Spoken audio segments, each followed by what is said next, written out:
Episode 43 की शुरुआत एक बेहद संवेदनशील और भावनात्मक वातावरण से होती है, जहां हर किरदार अपने भीतर कुछ छिपा रहा है। ये कड़ी किसी नाटकीय विस्फोट से नहीं, बल्कि एक मौन तनाव से भरी है। जैसे सब कुछ सामान्य दिखता है, लेकिन हर मुस्कान के पीछे कोई अधूरी बात, कोई अधूरा रिश्ता सांस ले रहा है। रियांश इस एपिसोड में पहले से कहीं ज्यादा थका हुआ लगता है। उसकी आंखों में थकान के साथ साथ एक बेचैनी है, जो ये साफ बताती है कि वह अपने अतीत से अब भी मुक्त नहीं हो पाया है। वो खुद से कहता है कि सब कुछ पीछे छोड़ चुका है, पर उसकी हर हरकत, हर ठहराव, ये दिखाता है कि वह अब भी उस एक दर्दनाक याद में कैद है। उसके आसपास लोग हैं, लेकिन वह किसी से जुड़ा नहीं। ये एक ऐसे व्यक्ति की तस्वीर है जो अपने अंदर ही डूबा जा रहा है, पर ऊपर से मजबूत बनने की कोशिश कर रहा है। सांची की उपस्थिति इस एपिसोड में बहुत कोमल है, लेकिन अब उसमें धीरे धीरे दृढ़ता भी झलकने लगी है। श्रद्धा का अभिनय बहुत नैसर्गिक है। वो हर संवाद को बड़ी सहजता से निभाती है। सांची अब इस घर की असलियत को समझने लगी है। उसे एहसास हो गया है कि यहाँ रिश्ते उतने सरल नहीं हैं जितने दिखते हैं।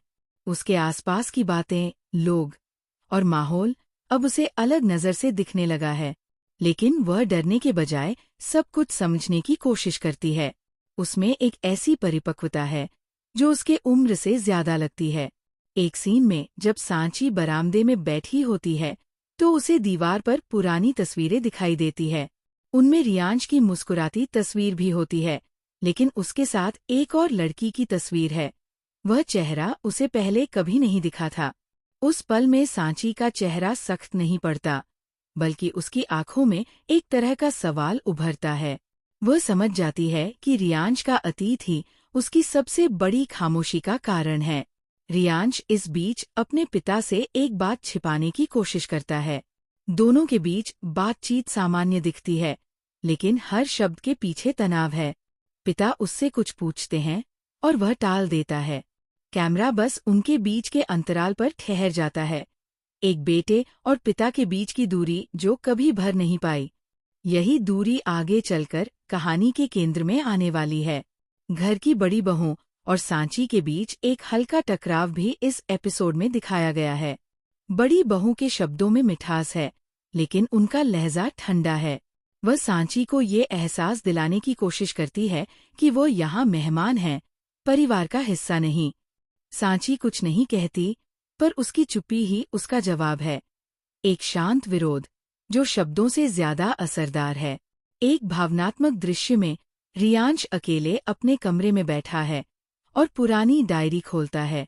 उसमें एक पत्र रखा हुआ है, जो किसी और के नाम लिखा गया था। वह पत्र आधा फटा हुआ है, जैसे किसी ने उसे पढ़ने से पहले ही रोक दिया हो। जब वो उसे फिर से पढ़ता है, तो उसकी आंखों से आंसू नहीं गिरते, पर चेहरे पर एक अजीब सी कठोरता आ जाती है, जैसे उसने रोने की ताकत भी खो दी हो। इस बीच सांची धीरे धीरे उसकी दुनिया में जगह बनाने लगती है। वह कुछ नहीं कहती, बस उसकी खामोशी को सुनने लगती है। एक रात जब बिजली चली जाती है, दोनों गलती से एक ही कमरे में फंस जाते हैं। बाहर बारिश हो रही है, अंदर सन्नाटा है। वह सन्नाटा धीरे धीरे किसी अनकहे रिश्ते की शुरुआत जैसा लगता है। दोनों कुछ नहीं बोलते, पर एक दूसरे की मौजूदगी महसूस करते हैं। उस पल में ऐसा लगता है कि दो अकेलेपन एक दूसरे में सुकून ढूंढ रहे हैं। एपिसोड का दृश्य बहुत सादगी से समाप्त होता है। सुबह का